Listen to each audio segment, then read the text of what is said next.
नमस्कार, दोपहर की नंबर 1 डिबेट ब्रह्मास्त्र में आपका स्वागत है। मैं हूं विद्यानाथ झा। बरेली में 26 सितंबर को हुई हिंसा की आग को योगी सरकार ने तो बुझा दिया, लेकिन क्या समाजवादी पार्टी हिंसा की उस चिंगारी को हवा देना चाहती है?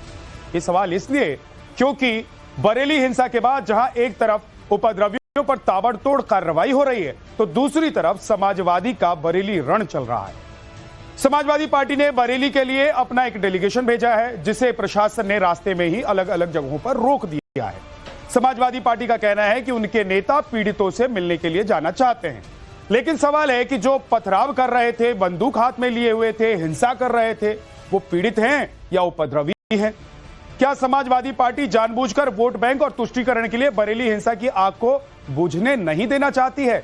बरेली में 26 सितंबर को जुमे की नमाज के बाद आई लव मोहम्मद पोस्टर विवाद को लेकर मुस्लिम समुदाय के लोगों ने प्रदर्शन किया था, जो पुलिस के साथ हिंसक झड़प में तब्दील हो गया। प्रदर्शनकारियों ने पथराव किया तो पुलिस ने लाठी चार्ज कर भीड़ को तितर-बितर कर दिया। इस दौरान कई लोग घायल हुए। इस हिंसा के बाद मुख्य आरोपी मौलाना तौकीर रजा को गिरफ्तार भी कर लिया गया। कई संपत्तियां सील की गई, जबकि अब तक 83 से अधिक लोग जेल भी जा चुके हैं इस मामले में। लेकिन हिंसा के 9 दिन बीत जाने के बाद भी सियासी उबाल थमता हुआ नहीं दिखाई दे रहा है। इस मुद्दे पर जमकर राजनीति हो रही है। यहां तक कि समाजवादी पार्टी पुलिस की लाठीचार्ज में घायल हुए उपद्रवियों के निर्दोष होने का दावा कर रही है। उसने मिलकर उनके जख्मों पर मरहम लगाने की कोशिश कर रही है। इसके लिए समाजवादी पार्टी की ओर से 14 सदस्यीय टीम बनाई गई है। अब इसी मुद्दे पर बीजेपी और समाजवादी पार्टी के बीच जंग छिड़ी हुई है। सपा इसे लोकतंत्र की हत्या करार दे रही है, जबकि बीजेपी सपा की इस पॉलिटिक्स को दंगा भड़काने वाला बता रही है। आज ब्रह्मास्त्र में इसी मुद्दे पर डिबेट करेंगे, लेकिन उससे पहले एक रिपोर्ट को दिखाएं।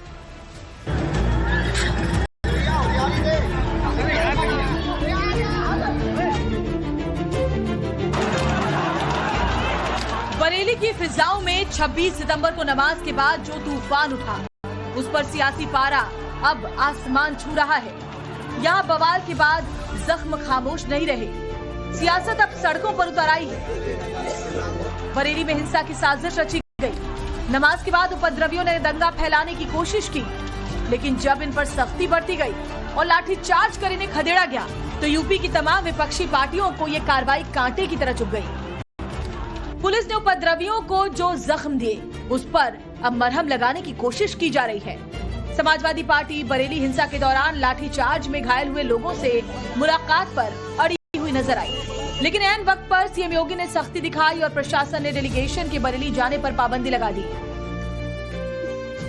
विधानसभा में नेता प्रतिपक्ष समाजवादी पार्टी के वरिष्ठ नेता माता प्रसाद पांडे के नेतृत्व में पार्टी का एक प्रतिनिधिमंडल हालात का जायजा लेने आज बरेली जाने वाला था, लेकिन बरेली की शांति में कोई खलल न पैदा हो, उसे लेकर प्रशासन की टीम सुबह ही लखनऊ में माता प्रसाद पांडे के आवास के बाहर तैनात हो गई।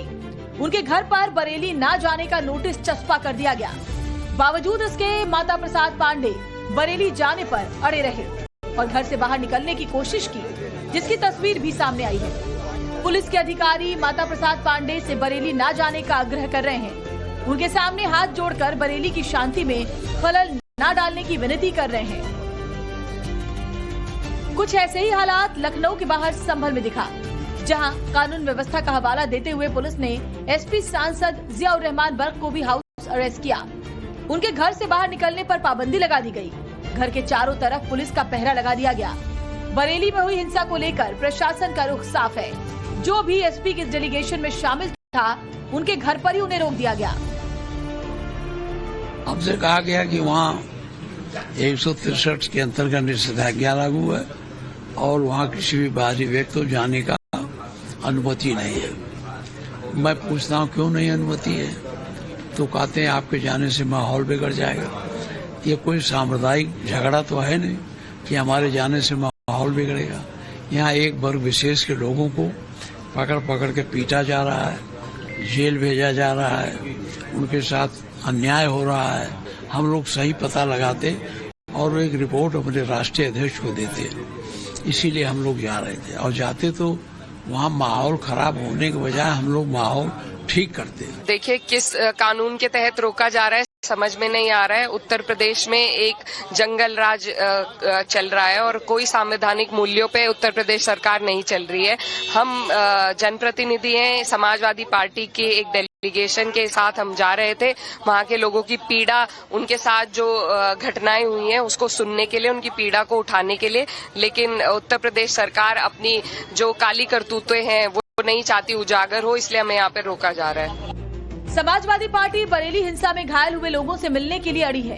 इन घायलों में ज्यादातर मुस्लिम समुदाय से आते हैं। ऐसे में बीजेपी समाजवादी पार्टी के डेलीगेशन पर भड़की नजर आई और पार्टी प्रवक्ता एसपी पर बरेली का माहौल खराब करने का आरोप लगा रहे हैं। बरेली की संवेदनशील परिस्थितियों को उत्तर प्रदेश की पुलिस और प्रशासन ने बहुत धैर्य और संयम के साथ उसको नियंत्रित करने का काम किया।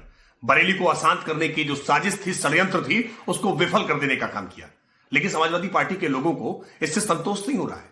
इसलिए समाजवादी पार्टी के लोग जानबूझ करके भावनाएं भड़काने के लिए अब प्रतिनिधि मंडल भेजने का एक स्वांग रच रहे हैं और ऐसे लोगों से सावधान रहने की जरूरत है, क्योंकि ये नहीं चाहते हैं कि उत्तर प्रदेश में आज सामने सांप्रदायिक सद्भाव को बना रखा है, जो दंगों से मुक्त कर रखा है, ये बना रह सके। जिस दिन बरेली में हिंसा हुई उसी दिन से यूपी की सियासत में उबाल दिख रहा है। पार्टी मजहब और चुनावी फायदे तलाशने के लिए उपद्रवियों का हमदर्द बन रही है। अरे मुख्यमंत्री बाबा, वो फतेहपुर की दरगाह में गुंडे घुस गए। एक वली की दरगाह में गुंडे घुसकर दरगाह को, खबर को लाठियों से मार रहे थे। आपकी मुंह में जबान नहीं हिली। खाली बरेली में क्या हुआ वो याद हो आपको? फतेहपुर की दरगाह का याद नहीं आया बाबा आपको? उससे भी कुछ बोलते थे। बरेली में हिंसा के बाद से संवेदनशील इलाकों में 10,000 से ज्यादा पुलिसकर्मी तैनात हैं। एहतियात के तौर पर इस शुक्रवार को भी इंटरनेट और SMS सेवाएं बंद रही, जबकि इस मामले में हिंसा के मास्टरमाइंड आरोपी मौलाना तौकीर रजा और उसके साथी नावेद को पुलिस पहले ही गिरफ्तार कर चुकी है। वहीं हिंसा के करीब 9 दिन बीत जाने के बाद भी गिरफ्तारियों का सिलसिला नहीं रुक रहा। इस मामले में अब तक 83 लोग सलाखों के पीछे जा चुके हैं। मतलब साफ है और योगी पहले ही क्लियर कर चुके हैं कि हिंसा करने वालों पर ऐसी कार्रवाई की जाएगी कि उनकी 7 पुश्तें भी याद रखेंगे। आपने देखा होगा कल बरेली के अंदर वो मौलाना भूल गया कि शासन किसका है। वो ये मानता था धमकी देंगे और हम जबरदस्ती जाम कर देंगे। हमने कहा जाम नहीं होगा, कर्फ्यू भी नहीं लगेगा, लेकिन कर्फ्यू का सबक तुम्हें ऐसा सिखा देंगे कि तुम्हारी आने वाली पीढ़ी दंगा करना भूल जाएगी। क्या तरीका है ये? आप सिस्टम को ब्लॉक करना चाहते हैं और यह प्रवृत्ति थी यूपी के अंदर। 17 के पहले यही होता था और हम इसी बात को कह सकते हैं कि 17 के बाद हमने कर्फ्यू भी नहीं लगने। बरेली हिंसा को लेकर यूपी में जो सियासी गर्मी दिख रही है, उससे बड़ा सवाल ये उठता है कि क्या यूपी की सरकार वाकई इंसाफ की आवाज को दबाने की कोशिश कर रही है या वोट बैंक के खातिर अब उपद्रवियों के जख्मों पर भी मरहम लगाए जाएंगे। Bureau report, times now, Navbharat. उपद्रवियों को मरहम लगाने की कोशिश क्यों? जो बरेली में आग लगा रहे थे, जो देश में, उत्तर प्रदेश में आग लगाना चाहते थे, उनको मरहम लगाने के लिए समाजवादी पार्टी के बड़े बड़े नेता क्यों जाना चाहते हैं? क्या जो लोग पुलिस पर पत्थर बरसा रहे थे वो मासूम थे? वहां जो लोग उस दिन हिंसा कर रहे थे वो खुद ही मान रहे हैं कि उस दिन उन्होंने जो किया उसके लिए उन्हें पछतावा है और अब वो ऐसा नहीं करेंगे। वो लोग माफी मांग रहे हैं सरकार से, प्रशासन से कि बहकावे में आ गए। ऐसे लोगों से मिलकर, ऐसे लोगों को मरहम लगाकर समाजवादी पार्टी क्या करना चाहती है? क्या हिंसा की आग को जलाए रखना चाहती है? क्या चिंगारी को हवा देना चाहती है? आज इसी पर बात करेंगे। अनिला सिंह, प्रवक्ता बीजेपी के हमारे साथ हैं। मोहम्मद फैज खान, संयोजक मुस्लिम मंच के, हमारे साथ जुड़ जाएंगे। जगदीश शर्मा, कांग्रेस के नेता। अशोक यादव जी, प्रवक्ता समाजवादी पार्टी के। हाजी नाजिम खान, राजनीतिक विश्लेषक, हमारे साथ हैं। MIM के नेता भी हैं। आप लोगों का बहुत बहुत स्वागत है। लेकिन अशोक यादव जी बरेली जाएंगे, उपद्रवियों को मरहम लगाएंगे क्या? विद्यानाथ जी, सबसे बड़ा सवाल है कि उपद्रवी है कौन, ये भी एक सवाल है। और इसी सवाल का ये देखिए, इसी सवाल का जवाब ढूंढने के लिए सवाल नहीं है। जो उपद्रवी है उनमें से कुछ अंदर जा चुके हैं, कैमरे पर दिखाई दे रहे हैं, माफी मांग रहे हैं खुद। ये सवाल आप लोग जानबूझकर उठा रहे हैं क्योंकि आप चिंगारी को हवा देना चाहते हैं। अशोक जी देखिए, एक मूवी आई थी 1968 में, शिकार, उसमें एक गाना था, पर्दे में रहने दो पर्दा न हटाओ। एक मूवी आई थी शौर्य, पर्दा एक मूवी आई थी शौर्य, देखिए आपने? तो पर्दा मूवी आई थी शौर्य, वो भी आपने देखी होगी। हमने देखी है, हमने देखी। अभी जो रिसेंट मूवी अजय आई थी ना, सुपर फ्लॉप हो गई, आपने देखी थी कि नहीं? अजय मूवी सुपर फ्लॉप हुई थी योगी जी के ऊपर, सुपर फ्लॉप हुई है, ये नहीं देखी होगी आपने। अच्छा, मूवी फ्लॉप हो गई होगी, लेकिन योगी आदित्यनाथ जी उत्तर प्रदेश में कितने हिट हैं ये आप लोगों को पता है। और आप लोगों को नहीं पता है तो जिस तौकीर रजा के लिए आप लोग वहां पर आंसू बहाने और मरहम लगाने के लिए जा रहे हैं, उनसे एक बार जेल में जाकर मिलकर पूछ लीजिए। विद्यानाथ भाई देखिए, जब मूवी पिट गई ना तो डायलॉग बाजी जारी है ताकि डायलॉग हिट हो जाए, खैर वो अलग बात है। लेकिन देखिए, मूवी तो इंदिरा गांधी की भी पिट गई थी, आंधी। हाँ देखिए, ऐसा है, इतना मूवी आज तक इतिहास में कोई नहीं पिटी थी जितना आज ये मूवी पिटी है। मूवियों से आप सरकार और सत्ता चलाते हैं क्या, या देश चलाते हैं? आपकी पार्टी मूवी से चलती है अशोक भाई। पूरी सरकार मूवी के इर्द गिर्द घूम रही भाई साहब। Udaipur file, Kashmir file, Bengal file, पता नहीं कब बरेली फाइल भी बन जाएगी कुछ दिन में, देखिएगा। देखिए ऐसा बननी चाहिए बरेली। देखिए ऐसा है कि सारी चीजें पे योगी सरकार वहां पे पर्दा डाली, आवरण, उसी आवरण को हटाने के लिए हमारा प्रतिनिधि मंडल जा रहा था। और वो आवरण जब हट जाएगा ना, तो जब चीजें खुल के आएंगी तो पता चलेगा इस असली दंगे के सूत्रधार भाजपा है। क्योंकि भाजपा को दंगा अगर नहीं है तो भाजपा नहीं है। दंगा मतलब भाजपा, भाजपा मतलब दंगा। अगर दंगा हिंदू मुस्लिम का बंद हो गया, पाकिस्तान का नाम लेना बंद हो गया, तो भाजपा को पूछेगा कौन भाई? उसका न्यूट्रिशन ये कह रहे हैं अशोक जी कि टोपी लगाकर मस्जिद में नमाज पढ़कर वहां पर बीजेपी के कार्यकर्ता और नेता खड़े होकर हिंसा कर रहे थे। देखिए विद्यानाथ भाई, ये जो घटना थी आई लव मोहम्मद का, ये बिल्कुल छोटी सी तिल के बराबर घटना थी। तिल को तार क्यों बना रहे हैं आप लोग? तिल की घटना को ताड़ बनाया किसने? इस भाजपा ने। इस घटना को तिल का ताड़ बनाया भाजपा ने। यही जांच करने के लिए, इसी चीज को फाइंड आउट करने के लिए हमारी जांच एजेंसी है। समाजवादी पार्टी राजनीतिक पार्टी है या जांच एजेंसी है? जेपीसी में कौन होते हैं? जेपीसी के बारे में जानते होंगे आप? तो आप लोग, ये जेपीसी की टीम जा रही है? जेपीसी में कौन होता है? ये जेपीसी की टीम जा रही है। हमारे सांसद जा रहे थे, तो ये आपके सांसद क्या जेपीसी की टीम की तरफ से जा रहे थे? आपने कहा कोई इन्वेस्टिगेटिंग एजेंसी के सदस्य हैं। मैं पूछ रहा हूं आपको कि आपके नेता जो जा रहे हैं वहां पर, वो क्या जेपीसी की टीम से हैं?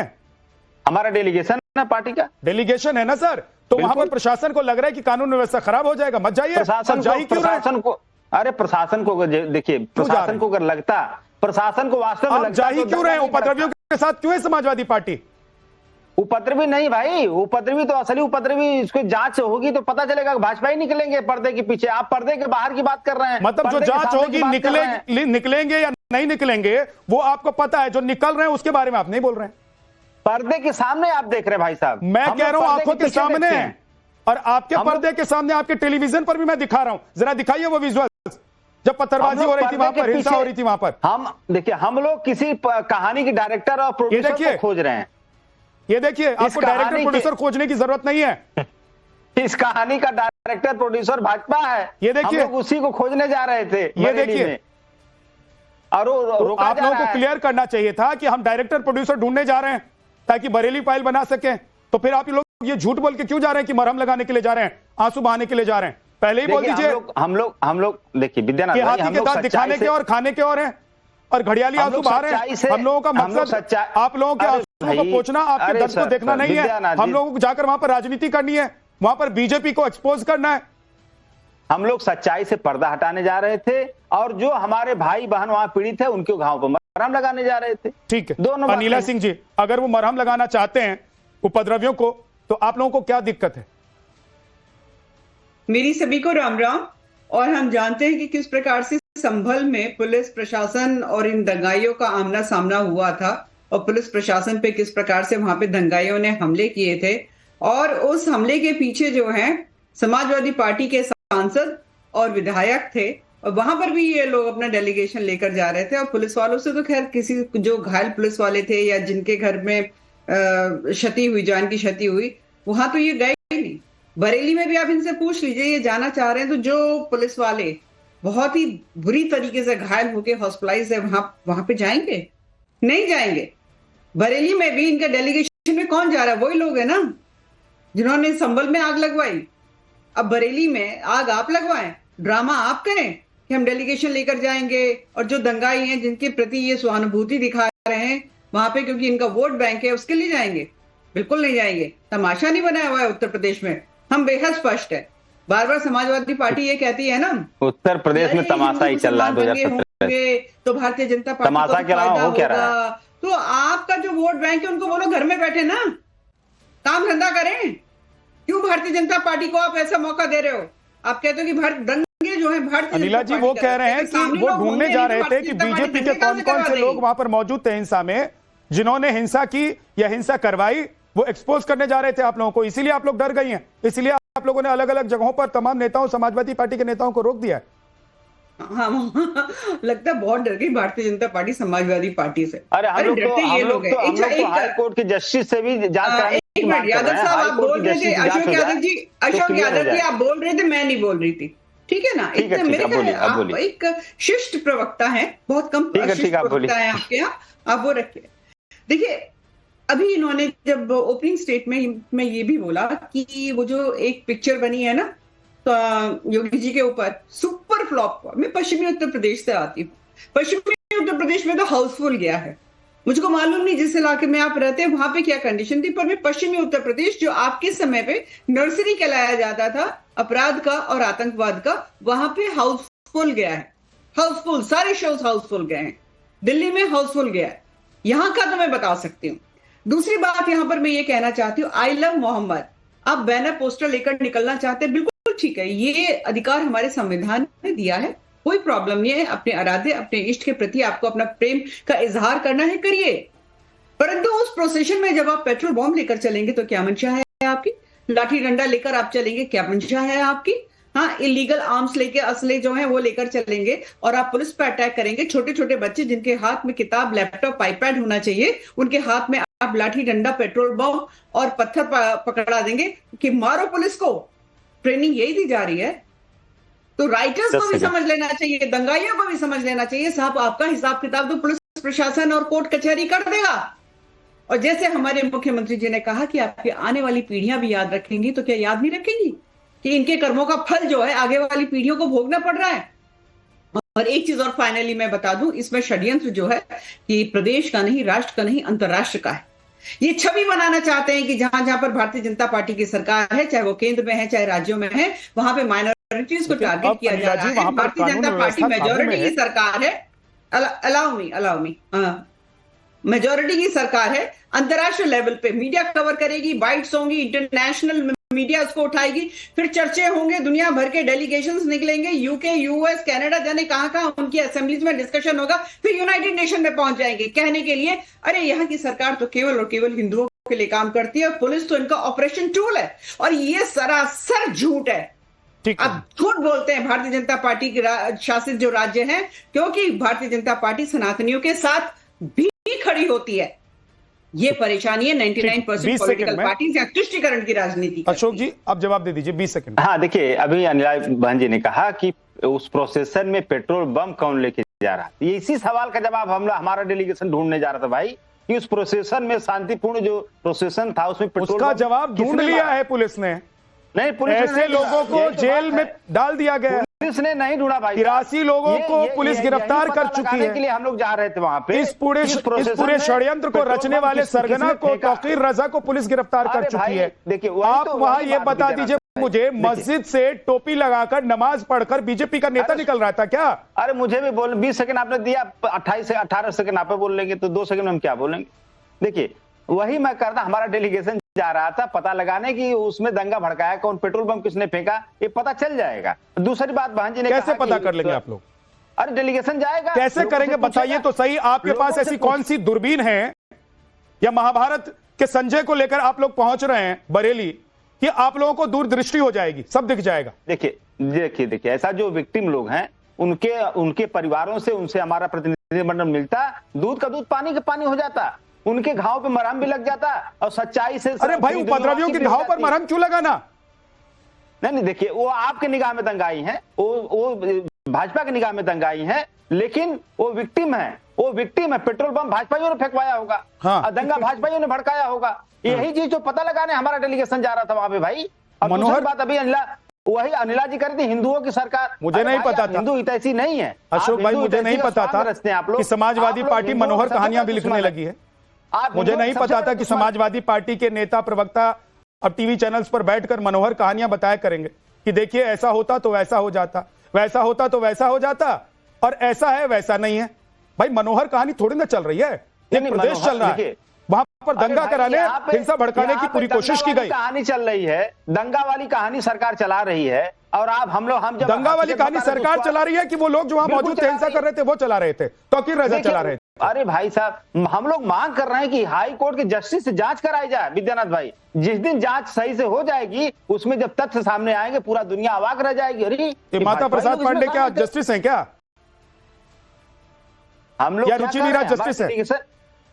नेता प्रतिपक्ष है, नेता प्रतिपक्ष है, जस्टिस नहीं है। तो फिर इनको जांच करने के लिए क्यों भेज रहे हैं आप लोग? बिल्कुल जाएंगे, क्यों नहीं जाएंगे?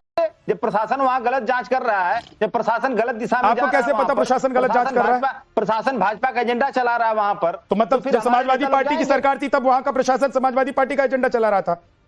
अब इससे ज्यादा सुप्रीम कोर्ट का इतनी फटकार लगने आप लोग कम से कम प्रशासन पर इतने सवाल तो मत उठाइए कि उनका काम करना मुश्किल हो जाए। दूध का दूध और पानी का पानी अगर वो कर रहे हैं तो उनको करने दीजिए। और दंगाइयों के साथ खड़े होकर आप लोगों को लग रहा है कि आने वाले चाहे वो चुनाव बिहार को हो, उत्तर प्रदेश को हो, बंगाल का हो, कहीं पर आप नैरेटिव सेट कर लेंगे? मोहम्मद फैज खान साहब, ये नैरेटिव सेट करने की कोशिश हो रही है कि दंगाइयों के बारे में पता करने के लिए समाजवादी पार्टी के नेता वहां जाना चाहते हैं, या बीजेपी को एक्सपोज करना, राजनीति करना एकमात्र मकसद है? बिस्मिल्लाहिर्रहमानिर्रहीम, रब्बिश रहली सदरी व यस्सिरली अमरी वहलुल उक़दतम मिन लिसानी यफ़क़हू क़ौली। बिरादरान हिंद, अस्सलाम वालेकुम रहमतुल्लाहि व बरकातहू। जय हिंद, भारत माता की जय, वंदे मातरम। विद्या भैया वंदे मातरम, भारत माता की जय। मैं एक भारत का मुसलमान हूं और जब जब वंदे मातरम बोलता हूं, भारत माता की जय बोलता हूं, कट्टरपंथी कठमुल्ले किस्म के मौलाना मुझे धमकी देते हैं, मुझे फोन करते हैं, मुझे ऑन एयर आपके चैनल पर भी कई बार गाली बक चुके हैं, मेरे घरों पर भी हमला करने की कोशिश करते हैं। मैं समाजवादी पार्टी के नेताओं से निवेदन करता हूं, एक देशभक्त मुसलमान है, ये परेशान हो रहा है, मानसिक रूप से, जहनी तौर से, फिजिकली मुझ पर अटैक करने का प्रयास किया जाता है। मैं बहुत पीड़ित हूं, आकर मेरी सुध बुध लो और इन कट्टरपंथी मौलानाओं को सबक सिखाओ। वो तौकीर रजा दंगाई के पास क्यों जा रहे हो मेरे भाई? वो तो भारत माता की जय भी नहीं बोलता है, वो तो वंदे मातरम भी नहीं बोलता है, वो तो अपने आप को हिंदुस्तानी होने से पहले केवल और केवल एक धर्म विशेष का मानता है। मैं कहता हूं पहले मैं हिंदुस्तानी, तुम मेरे पास क्यों नहीं आते? तुमको खाली वो अफजल गुरु टाइप का मुसलमान क्यों पसंद है? तुमको याकूब मेमन टाइप का मुसलमान क्यों पसंद है? तुमको एपीजे अब्दुल कलाम और अशफाकुल्लाह खान और फैज खान किस्म का मुसलमान क्यों नहीं पसंद है? हम भी तो पीड़ित हैं, हम भी तो शोषित हैं, हमारे ऊपर भी तो रोज गालियां दी जा रही हैं। आकर हमारी सुध बुध भी लोग केवल और केवल, विद्या भैया, इन लोगों को राजनीति करनी है, देश से कोई मतलब नहीं है, कानून व्यवस्था से कोई मतलब नहीं है। ये सुप्रीम कोर्ट पे शक करते हैं, ये ईडी पर शक करते हैं, ये चुनाव आयोग पर शक करते हैं, ये कलेक्टर एसपी पर शक करते हैं, और इनके नेता आजम खान तो यहां तक कह चुके हैं, अभी स्टेटमेंट उनका चल रहा है पुराना, कलेक्टर से नहीं डरता, ये तनखैया होते हैं। और वो एक अपराधी का बेटा खुलेआम कह रहा था, अखिलेश भैया से बात करके आया हूं, ये जिले का एसपी है ना, इसका ट्रांसफर नहीं करना, सरकार बदलेगी तो मैं इससे बदला लूंगा। शासन और प्रशासन के प्रति, एसपी और कलेक्टर के प्रति, न्यायपालिका के प्रति, देश के चुनाव आयोग के प्रति, सुप्रीम कोर्ट के प्रति, कोर्ट के प्रति अविश्वास रखने वाले लोग अपनी पर्सनल डेलीगेशन लेकर जा रहे हैं कि ये जांच करेंगे। अरे तुम काहे की जांच करोगे? केवल और केवल अपराधियों को संरक्षण दोगे। देखिए, आई लो मोहम्मद, आई लो मोहम्मद, आई लो मोहम्मद, मैं कहता हूं, लेकिन मेरे मोहम्मद सल्लल्लाहु अलैहि वसल्लम के नाम से तौकीर रजा दंगे फसाद करेगा, पेट्रोल बम लेकर घूमेगा, पत्थरबाजी करेगा, पुलिस वालों की वर्दियां फाड़ेगा, मंदिरों पर हमला करेगा, हिंदुओं के भगवा ध्वज को नुकसान पहुंचाएगा, तो मैं उसका विरोध करूंगा, क्योंकि मोहम्मद मोहम्मद सल्लल्लाहु अलैहि वसल्लम का नाम लेकर पोस्टर लेकर आप काम करोगे तो मेरे नबी का नाम बदनाम होगा, मेरे इस्लाम का नाम बदनाम होगा, और मैं भी उनको मानने वाला हूँ। मेरे देश में शांति व्यवस्था भंग होगी, और मेरे लिए मेरा देश पहले यहाँ की शांति व्यवस्था भंग करने वाला विकास दुबे हो, महाकाल का भक्त, या तौकीर रजा हो, आइल हो मोहम्मद कहने वाला मोदी जी उस पर कार्रवाई करेंगे और करना भी चाहिए। अपराधियों में क्यों रोकिएगा भाई? अशोक जी आप कह रहे सत्ता की दलाली करने वाला, सत्ता की दलाली बिल्कुल करने सत्ता की वाला। दलाली सुन लीजिए मेरी बात, आजम खान को भाई सुनिए मेरी बात अशोक यादव जी, इसमें आजम खान कहाँ गए? अशोक यादव जी मेरी बात सुनिए, सत्ता की दलाली कौन कहां कर रहा है सबको पता है, ये बताने की जरूरत नहीं है। लेकिन मैं कह रहा हूं देश में दंगा फैलाने वालों से तो बेहतर है ना सत्ता का दलाली करने वाला। दंगा फैलाने वाला, बुलंदशहर दंगा, बहराइच दंगा, फतेहपुर में दंगा, ये किसने करवाया था? इंस्पेक्टर सुबोध कांत की। जब सरकार आपकी होती है तब भी दंगा बीजेपी कराती है, जब सरकार बीजेपी की होती है तब भी दंगा करवाती है बीजेपी। मतलब आप लोग ना सरकार में रहकर कुछ कर पाते हैं ना विपक्ष में रहकर कुछ कर पाते हैं। मतलब आप लोगों के होने और नहीं होने का कोई फर्क ही नहीं पड़ता, कोई मतलब ही नहीं है भाई। तो आप अपनी पार्टी का झंडा उतारिए, ऑफिस को कीजिए बंद, लगाइए ताला और घर में बैठिए। बुलंदशहर में इन्हीं भाजपाइयों ने, दंगाइयों ने उनकी हत्या की है। जब बाहर आए तो भाजपा के लोगों ने माल्यार्पण किया। आप अगर ये मेरी बात झूठ बोल रहा हूं तो बताइए। अशोक यादव जी आप गिनवा रहे हैं ये दंगा वो दंगा, इसका दंगा उसका दंगा। बहराइच दंगा में मुझे एक चीज बता दीजिए, मुझे एक चीज बता दीजिए कि अगर आप लोग सत्ता में रहकर भी और विपक्ष में रहकर भी किसी काम के नहीं है तो झंडा उतार कर अपनी पार्टी दफ्तर पर ताला लगाकर घर में क्यों नहीं बैठ जाते हैं? नहीं, घर में बैठने काम भाजपा वाले करते थे, अंग्रेजों के जमाने में आरएसएस वाले करते थे भाई। हम लोग तो तब भी लड़ते थे, आज भी लड़ेंगे, हमेशा लड़ेंगे। आप आरएसएस भाजपा वाले तो नहीं है, और अंग्रेजों का जमाना खत्म हो चुका है, वहां से बहुत आगे निकल चुके हैं, करने के लिए नहीं पैदा हुए। नदियों में पानी बहुत ज्यादा बह चुका है, उत्तर प्रदेश में राम मंदिर बन चुका है, आप बहुत आगे आ चुके हैं भाई। यादव जी इस धरती पर आ चुके हैं और आप लोग अभी तक अंग्रेजों के जमाने में बैठे हुए हैं। अशोक यादव जी आप जलिए कुड़िए कुछ भी करिए, आरएसएस के 100 वर्ष पूरे हो चुके हैं। भारत माता की जय, वंदे मातरम। दलाली के 100 वर्ष, चाटुकारिता के 100 वर्ष, तिरंगे के अपमान। शर्म करो, शर्म से डूब मरो। अपराधियों की सरकार, राजनीति का अपराधीकरण, देखिए मुसलमानों का तुष्टीकरण कांग्रेस और समाजवादी पार्टी के लोगों ने किया। रुक जाइए रुक जाओ भाई, अब सबर करो थोड़ा सा। बोलिए फैज साहब रुक जाइए, फैज साहब रुक जाइए। देखिए विद्या भाई, बीच में थोड़ा सा टाइम देना, मत बोलना, हाथ जोड़ के प्रार्थना है मेरी, ठीक है? देखिए मैं समझता हूं कुछ दिनों से हिंदुस्तान का सिस्टम क्लैश कर रहा है। डॉक्टर का काम नहीं कर रहा है, इंजीनियर का काम नहीं कर रहा है, पायलट का काम नहीं कर रहा है, किसान का काम नहीं कर रहा है, और साधु का काम नहीं कर रहा है, और चाय बनाने वाला चाय बनाने का काम नहीं कर रहा है। समस्या इसलिए गड़बड़ आ गई है। पूरे राज्य में बीजेपी के मुख्यमंत्री और कांग्रेस के भी विद्या भाई, पर झगड़ा उत्तर प्रदेश में ही है, क्योंकि बाबा साधु को मुख्यमंत्री बना दिया। वो एक नजर से देखता है, वो सबको सेम नजर से नहीं देखता, भाईचारे से नहीं देखता। आज तक जितनी डिबेट 10-12 साल में हुई है, सबसे ज्यादा उत्तर प्रदेश में, जहां रामराज की बात करते हैं हम। कहना क्या मैं समझता हूं, अगर बाबा की जगह कोई नेता, राजनीतिक नेता, किसी भी पार्टी का नेता होता तो शायद झगड़ा इतना बड़ा यहां भी ना होता। और पूरे भारत में हर पार्टी के नेता हैं, कहीं झगड़ा नहीं है। उत्तर प्रदेश और भारत दो ही जगह झगड़ा है। एक प्रधानमंत्री जी बाज नहीं आ रहे, एक ये अपने सीएम साहब बाबा बाज नहीं आ रहा है। इनको धर्म से पता नहीं क्या लेने देना भाई। सभी भारत सभी धर्मों का देश, आराम से खाओ, जगदीश जी, खाने दो, आपने रहो, कहा रहने कि दो। मुझे बीच में मत टोकिएगा विद्यानाथ जी, मैंने आपको बीच में नहीं टोका। चर्चा देश में क्या हो नहीं हो, ये तो आपके राहुल गांधी जी, अखिलेश जी, तेजस्वी यादव जी, या देश के जो शीर्ष नेता आपकी पार्टियों के नेता हैं वो लोग। भाई राहुल गांधी आपके नहीं है सर। अरे भाई राहुल गांधी आपके नहीं है क्या? जब मोदी मेरा तो राहुल गांधी आपके होने चाहिए ना। आपके लिए तो राहुल गांधी प्रधानमंत्री होंगे। जब मोदी मेरा तो राहुल गांधी ने कांग्रेस का ये हासिल कर दिया है। खैर उससे कोई लेना देना नहीं है, उससे आप लोग खुश होइए। उससे पत्रकार राजनीति करने लगेगा तो हालात तो खराब हो जाएंगे। सुनिए ना जगदीश जी मैं पूछ रहा हूं, आप कह रहे हैं किसान किसानी नहीं कर पा रहा है, डॉक्टर डॉक्टरी नहीं कर पा रहा है, धर्मगुरु का काम नहीं कर रहे हैं, नेता नहीं रह गए हैं। मतलब सिस्टम सारा कोलैप्स हो चुका है, कहीं कुछ ठीक नहीं चल रहा है। इसकी सिर्फ एक वजह है कि सत्ता में कांग्रेस नहीं है, इसकी सिर्फ एक वजह है कि उत्तर प्रदेश में समाजवादी पार्टी नहीं है। और आप लोग सत्ता में आने के लिए लोगों को उकसाएंगे, भड़काएंगे। हिंसा की आग अगर बुझ गई है तो वहां जाकर फिर से चिंगारी जलाएंगे। तो क्यों जा रहे हैं नेता? थोड़ा सा आप गलत बोल गए, थोड़ा सा गलत बोलते, थोड़ा सा मैं ठीक कर दूं आपको। सत्ता में नेता नहीं है, सत्ता में नेता होते तो राजनीति करते सबका भला करते, बस थोड़ा सा आप गलत बोलते, बाकी सब ठीक है। अगर नेता क्योंकि चाय बनाने वाला तो लस्सी बना दी देश की, और जो धर्मगुरु है उसने देख दिया हिंदू मुसलमान कर दिया।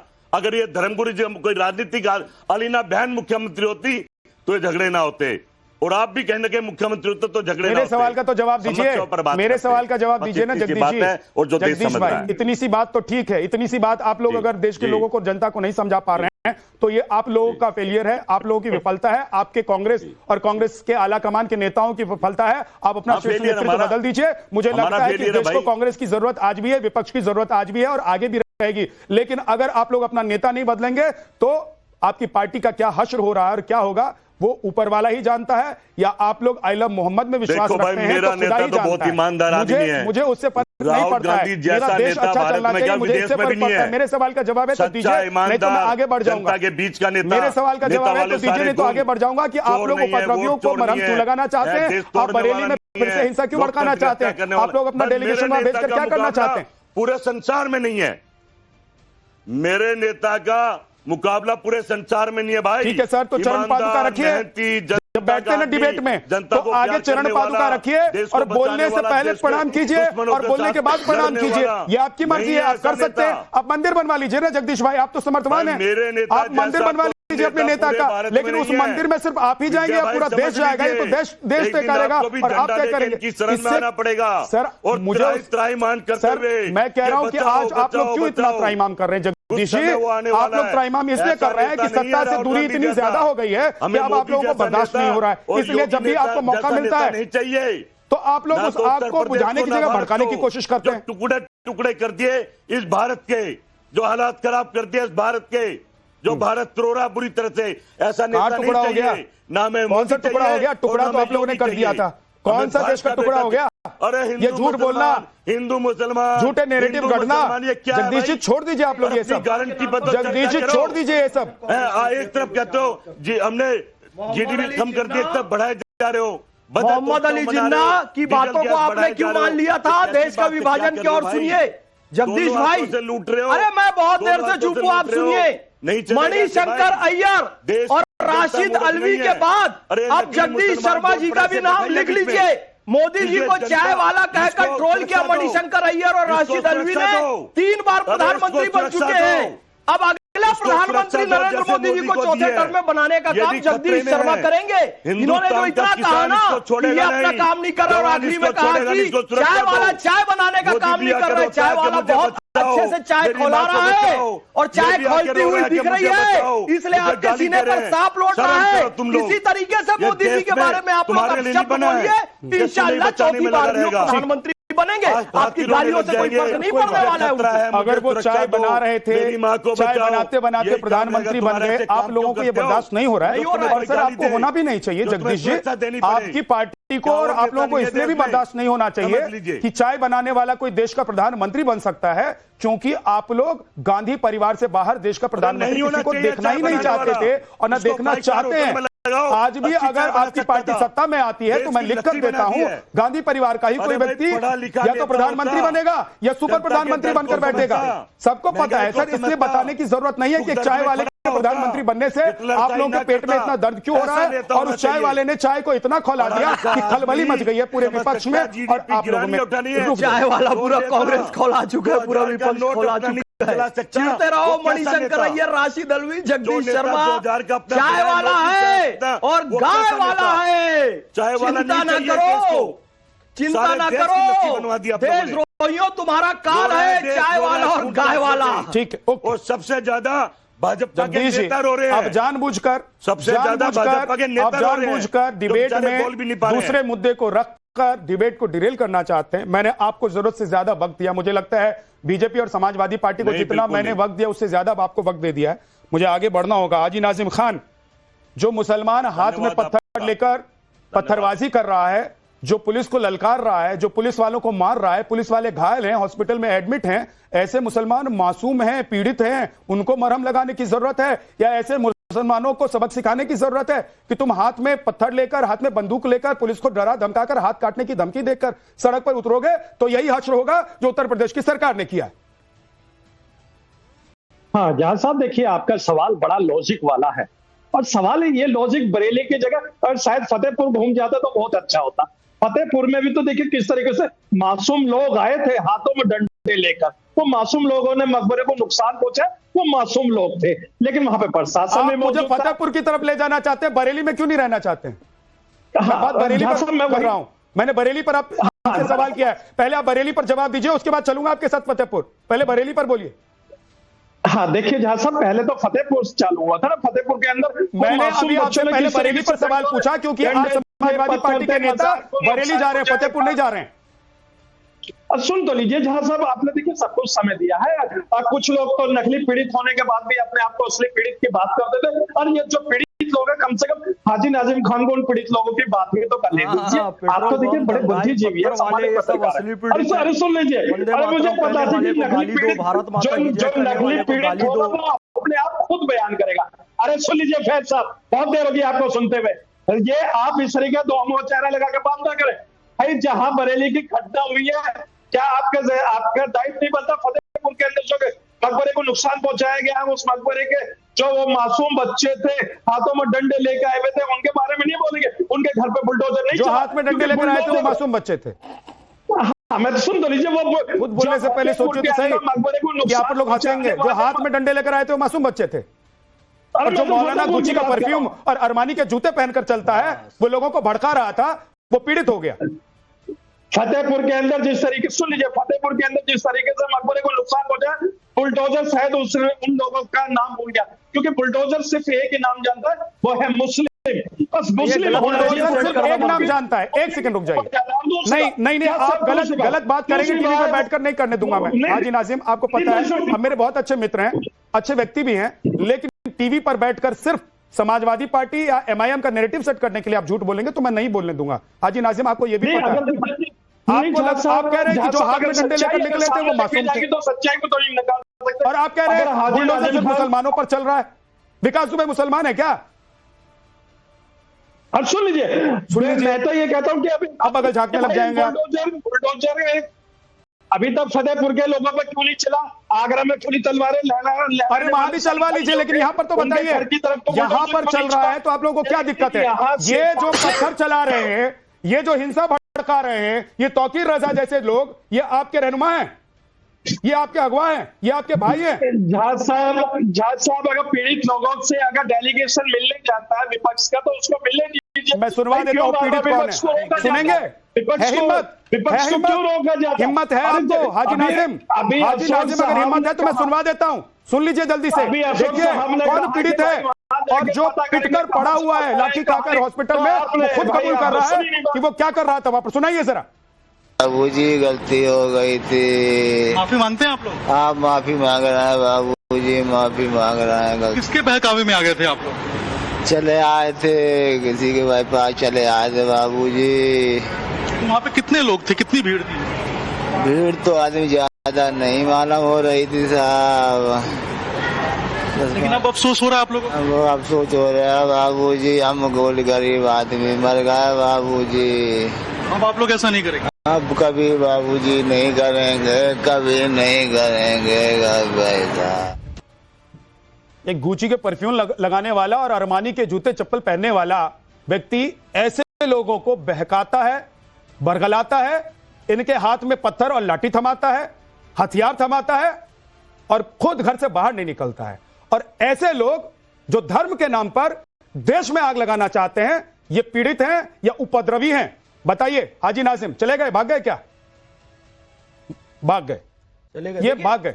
कैसे गरीब मुसलमानों का ये तौकीर रजा और ओवैसी जैसे लोग इस्तेमाल कर रहे हैं। गरीब मुसलमान को भड़काकर निकाल लिए, अब उसके घर वाले कोर्ट कचहरी का चक्कर काटते रहेंगे और वो आराम से एसी रूम में पड़ा रहेगा। मुसलमान भाइयों, इनके बहकावे में मत आओ भाई। हिंदुस्तान बहुत अच्छा देश है, मुसलमानों के लिए स्वर्ग हिंदुस्तान है, किसी के बहकावे में आकर यहाँ की फिजा खराब। अशोक यादव जी 30 सेकंड ये दिखा दिया मैंने, अब रोना मत रोइएगा कि पीड़ित कौन है, उपद्रवी कौन है, जो खुद स्वीकार कर रहा है, खुद एक्सेप्ट कर रहा है कि उस दिन उस दंगे में था, वो हिंसा में था। वो विद्यानाथ भाई, इस तरह की सीन, इस तरह के प्रायोजित सीन, किसी को टॉर्चर करके, किसी को जबरदस्ती करके आप बहुत सारी सीन ऐसे बना सकते हो, बहुत सारी वीडियो बना सकते हो। इसको सीन कह रहे हैं। किसी का वहाँ पे फिल्म की शूटिंग चल रही इसको थी। कोई रोक नहीं सकता, इसको वहां कोई पर नहीं फिल्म रोक की सकता शूटिंग भाई। चल रही थी क्या? इसको कोई नहीं रोक वहां सकता। 5,000 लोगों को बुलाकर फिल्म की शूटिंग करवा रहे थे क्या?